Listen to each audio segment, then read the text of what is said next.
me so many things, like how to love and how to lose and how to choose. Well, hello, everybody. Welcome back. This is Linda Carbonell from Walking Through Life TV show.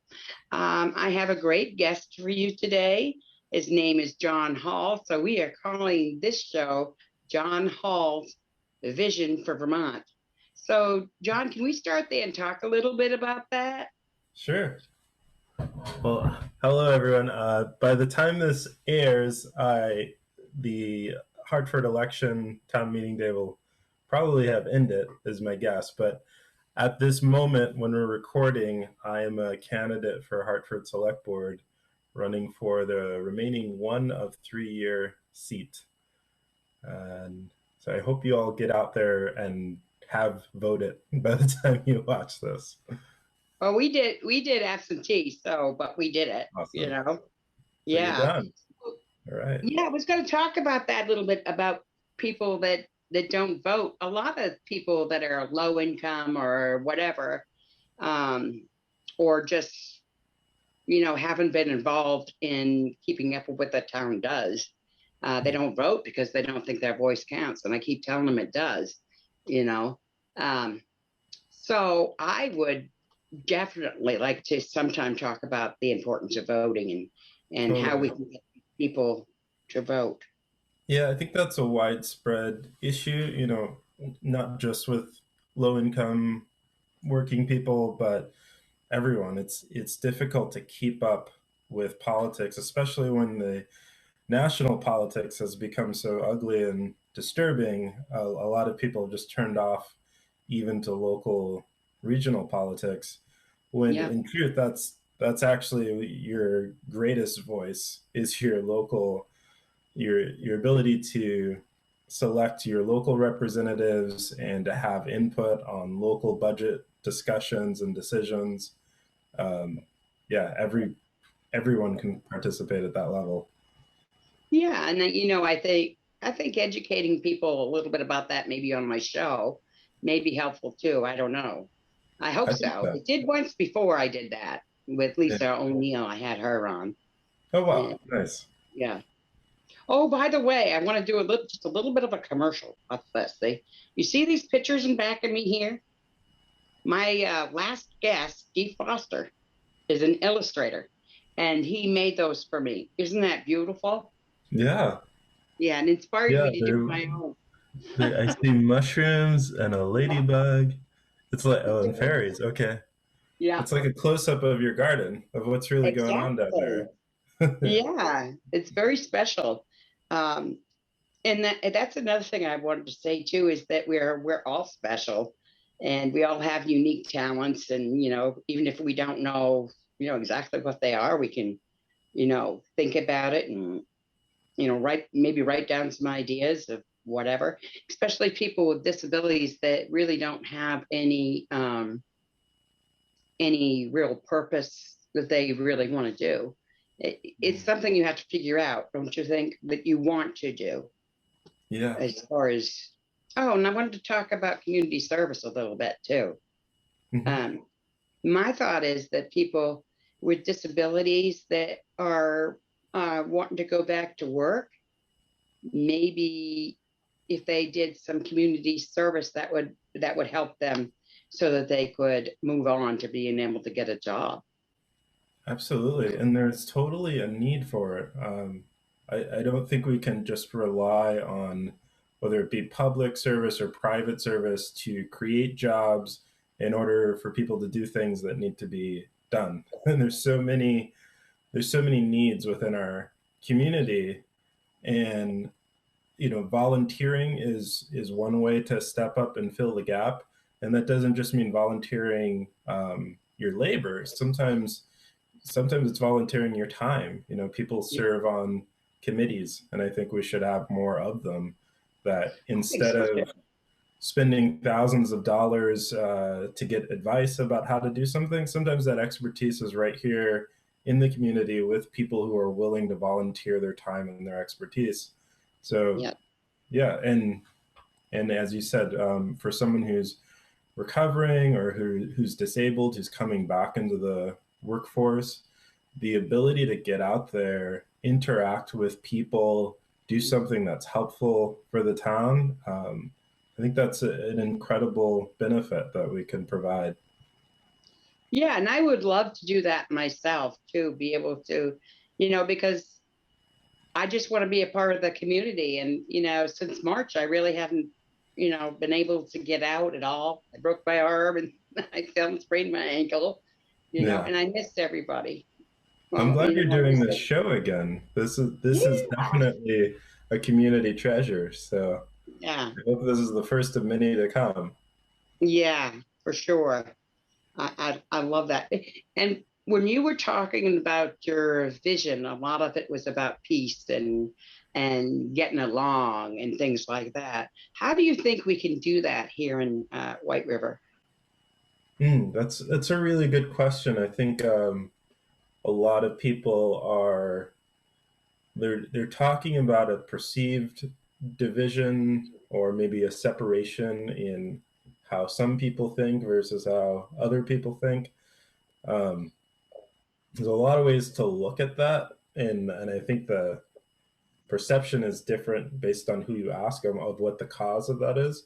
But my personal sense and experience, which is just one of many, but is that there is a lot of uh, mistrust, not only of maybe the government or the local select board, town departments, but of each other, like of even of neighbors and other residents of the town.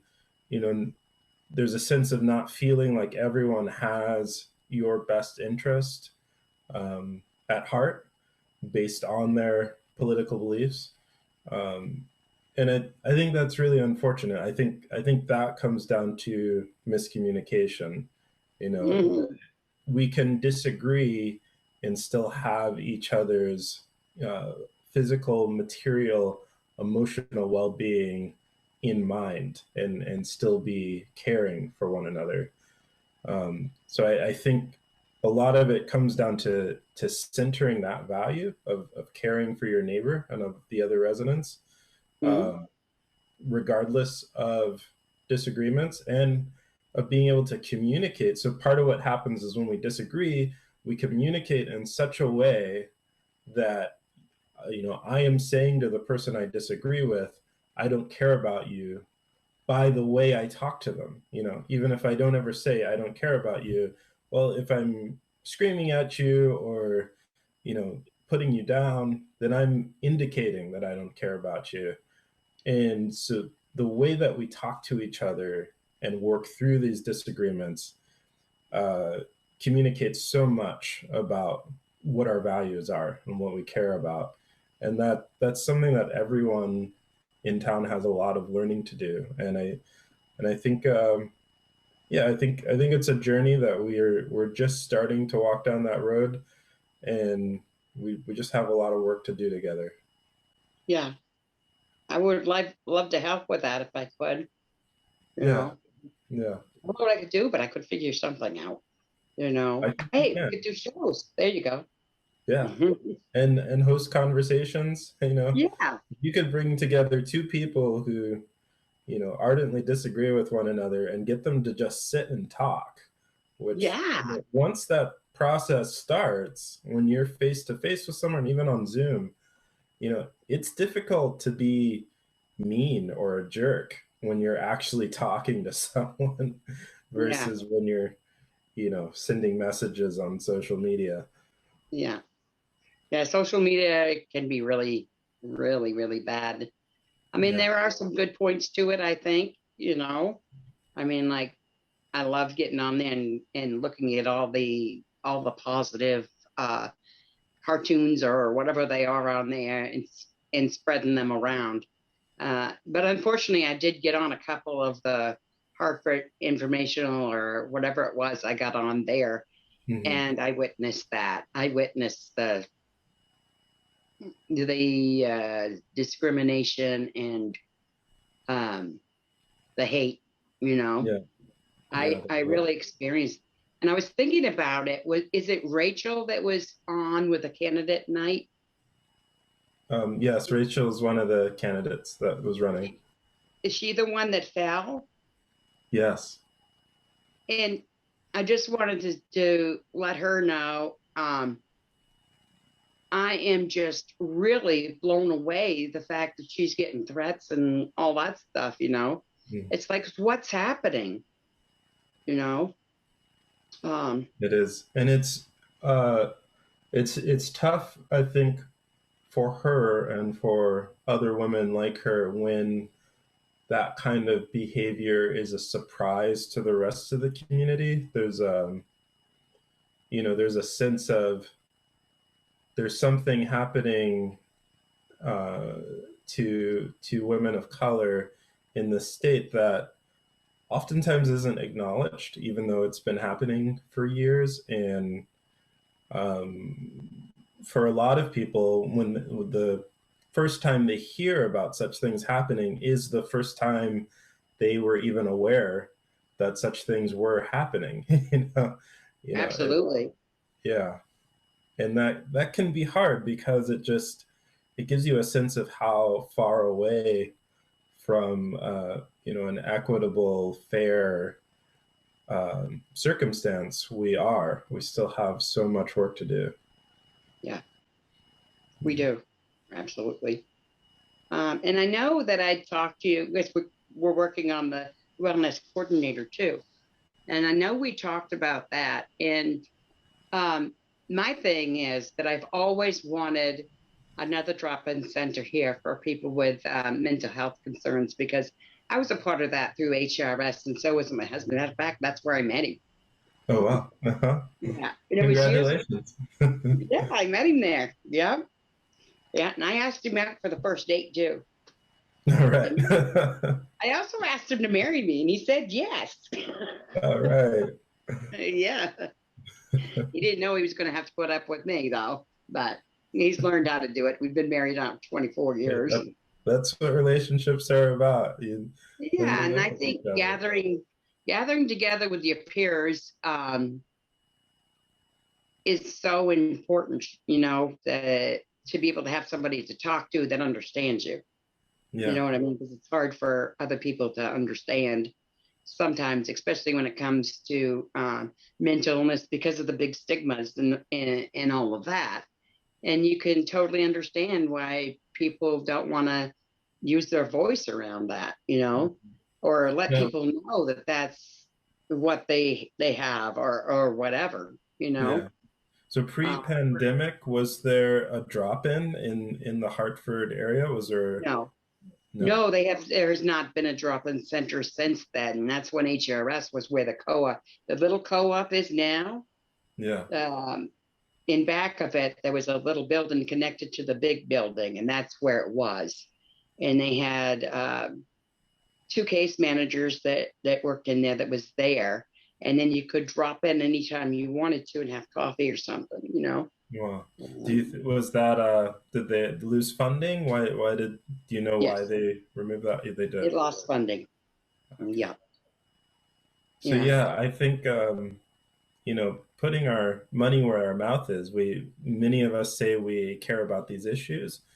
We need a majority of the community, of the Hartford community, to step forward and say, "Yeah, I will fund this. I will advocate for it. I will give my time to it because these services they're absolutely needed and they enrich the whole community.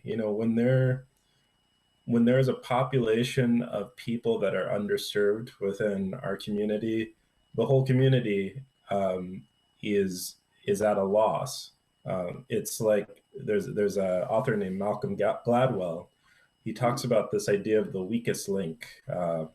You take a soccer team and you think, okay, this soccer team that's losing that I want to make better, I can either have a better best player or I can have a better worst player. I could take the worst player on the team and make them better or replace them with a better player.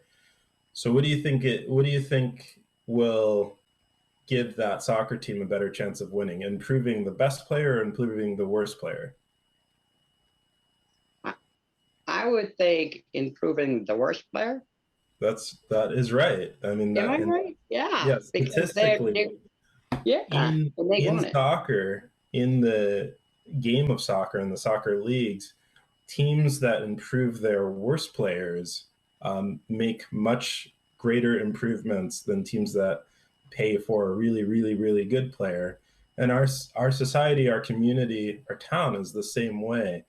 Um, we can we can improve a service that's already really good and just focus on that and ignore all of the shortcomings, or we can improve the services that are not working for people. We can create new services for people who have gone without up until this point in time. That's how you improve a community, is actually to focus on the worst parts of the community and make improvements there.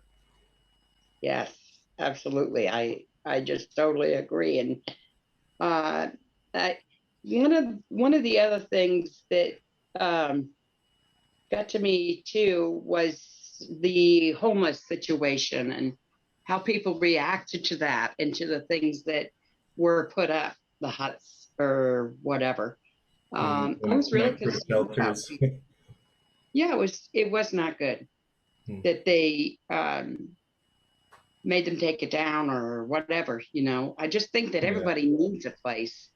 they were Need all relocated, and padlocks were put on the doors so that no one can access them even in their new location. Um, So yeah, there's something sad about that. I think because there was something very hopeful, um, whether it was right procedurally or legally from that standpoint, um, that there was definitely a better way that could have been done if it could have been done at all. I think the law and um, the ordinance and codes were more to blame than the people who broke those ordinances or codes for that situation, because the micro shelters are meant to be temporary housing for a very extreme situation where um, we've had recent days that have gotten into the single digits, and to imagine that there are still half a dozen or more people out there who didn't fit the mold of being able to go to the Haven or being able to stay in a hotel under the state voucher program. There's reasons why some people just don't fit that situation, and it's really sad that we don't have any solution or answer for them other than good luck out there. Yeah. Um, So we're going to keep working on that. I think the town will have another committee on homelessness. We have many recommendations that came forward last year from the ad hoc committee on homelessness that we still need to make decisions and move forward on. So that's something I care a lot about. That's good. That's good. I do too. I really do. I've been homeless once or twice in my life. Back I when I lived didn't in know that. California. Yeah, back when I lived in California. It's probably for 2 weeks the first time, and maybe about a month the next time. Wow. And I got to tell you, as someone that's been homeless, the first time I was 17, and it was so scary, John. So scary. Yeah, Wow. it was. Yeah. Mm. How did you make your way out of that situation?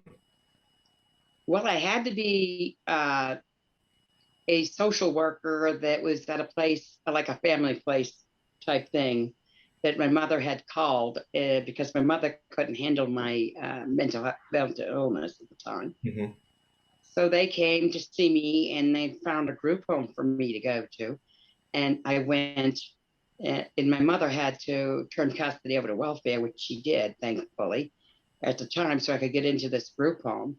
but it Yeah. was the best thing that ever happened to me going into that group home. They taught me how to function on the outside, how to pay the bills, how to, cook, how to make out checks, and keep track of your budget. And they even taught me how to drive, you know. Wow. It was a wonderful, wonderful thing for me from going to homeless to that. It made the world a difference. It Yeah. did. I could only be there 3 months because I was going to turn 18, but it was a wonderful experience for me. And they have some of those now. Through HRS and throughout Vermont, they have I guess what they call like respite places where you go and you can be supervised and looked over so you can know that you're safe. Yeah. And this is people with mental illness, but there's a waiting list for all of these, Of a course. big waiting Yeah. list. Yeah. And in the We meantime, need more of that. We need much oh greater yes, capacity. and we need something like that here in Hartford. Yeah. We really do. Yeah. And you know what I think those places provide, first of all, with all of the other expertise that the people bring to it, is the first of all, they provide a place to live, you know. They provide what you said, a safe place. And Yeah. you can't work on these other issues, these other personal challenges until you have a safe place to just land, right? Yes, absolutely. That's And that's very, why I'm very also perceptive. encouraged about the wellness coordinator, because I can definitely see some peer services coming into this town, because they don't have the workers through like HRS that is able to go out in the community all the time and see people and help people. And so we're stuck at home, and we do our meetings with our case managers and therapists and doctors through Zoom like this, which is great, but it's not the same as being next to somebody. Someone And coming to your house, yeah. yeah, Or a place you can go to and see someone. right. And there's so many, it's not just the mentally ill, but it's also like veterans, and it's everybody. It's everybody. And we all need help. Every single one of us do. We all need help in some form, some way. Maybe it's a communication thing. I'm not sure. Yeah. I feel there's two pieces to it. The wellness coordinator position that this current select board has funded is is really at heart, it's a coordinator director type position. They will be responsible for organizing and making connections, especially when like you're fairly established within a system of support, but Yeah, there's a lot of people who aren't. So right.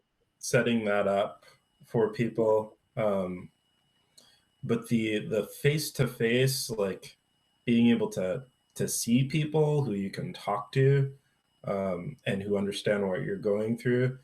I think that's a piece of it that we really haven't grappled with, and we need to spend some more time on that one. I mean, part of it would be great if there were a specific drop-in center, but it would also be great if there were regular community gatherings that Yes. that everyone can come to, and without having to spend money, um, you know, outside in the open air, making use of our beautiful facilities, um, Yeah. transportation provided to people who need it, and just opportunities to see each other, to you know, face to face in the flesh and interact with one another. That will do so much that will do so much to uplift the spirit of people.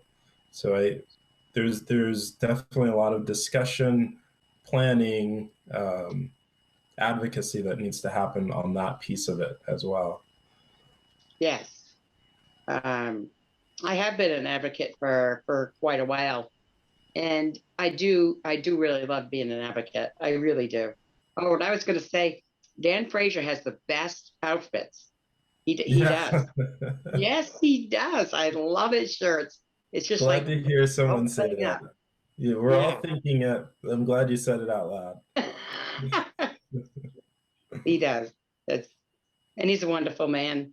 And Sue's been Kim Seuss has been there for a long time, and I love her too. She was always encouraging me to go and do the fashion show. Yeah. I know we're about at the end of the show, but John, this has been so informative for me and helpful to me, and I really appreciate you sharing your vision for Hartford. And I want to make sure that I can invite you back. I know you will be Absolutely. busy. I know Yeah. you will be busy. I would love to be on the show again, and thank you for taking time to talk about these issues with me. So if people want to check out your visionary page, it was wonderful. Sure. It has music and everything. It's gorgeous. Oh, How thank can you. they find that? Okay, vote.victorious-hartford.us. Okay. Anyway, Hopefully John, it's someone been will great to get the have you. titles. Yeah, Chico, well, but it's been great having you here, John. I'm really encouraged that you came and that you'll come back and talk about some of the things that is going on in the town, and listening to my ideas and other people's ideas. I I would think love it would to, be great. and hopefully we can translate some of these discussions into comments back to the select board and the Yeah, town manager, so we can act on these. yeah, that would be great. That would be wonderful. Well, John, thank you so much, and I will talk to you soon. Okay. All right, you're Let's say welcome. goodbye for walking through life today. Bye, Okay. walking through life. Bye. Bye, walking through life. Walking through this life of mine, well, it's teaching me so many things, like how to love and how to lose and how to choose. Walking through this life,